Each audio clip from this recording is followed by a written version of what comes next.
লক্ষ্য করো এখানে হচ্ছে আরেকটা অঙ্ক নিয়ে আলোচনা করব আমরা, যে যেখানে বলা আছে শতকরা বার্ষিক 8 সমস্ত 1/2 টাকায় মুনাফায় কত টাকার 6 বছরের মুনাফা হচ্ছে 2550 টাকা হবে।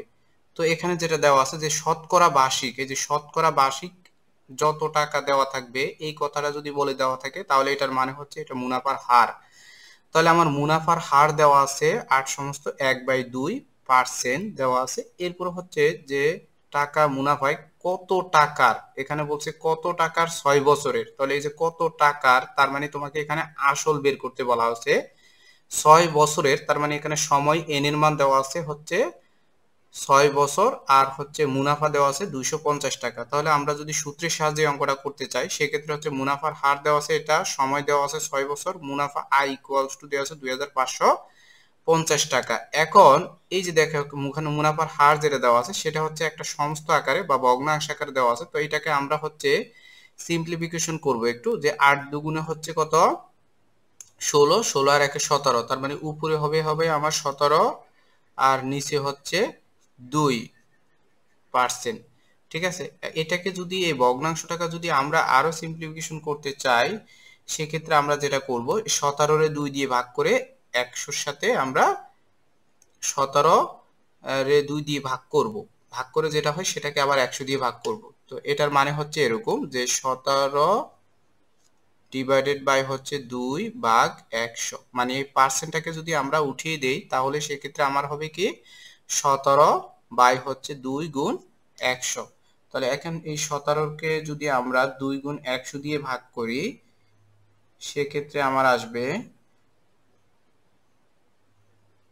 0.0.085 এত আসছে।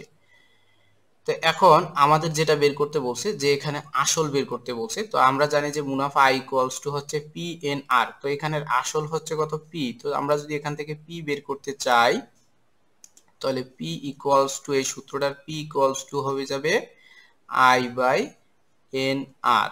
ঠিক আছে,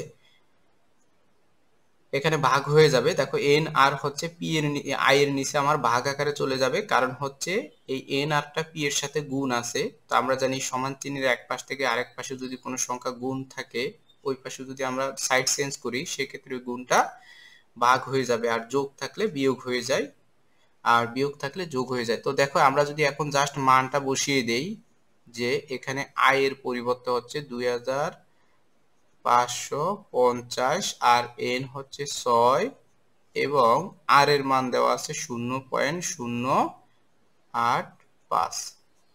এটাকে যদি আমরা সলভ করি তাহলে আমার যে রেজাল্ট আসবে সেটা হচ্ছে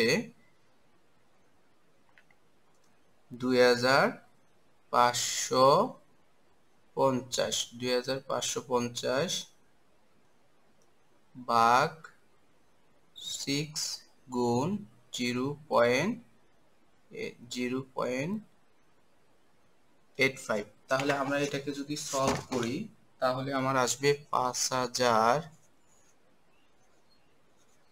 টাকা, অর্থাৎ আমার আসল ছিল কত টাকা 5000 টাকা।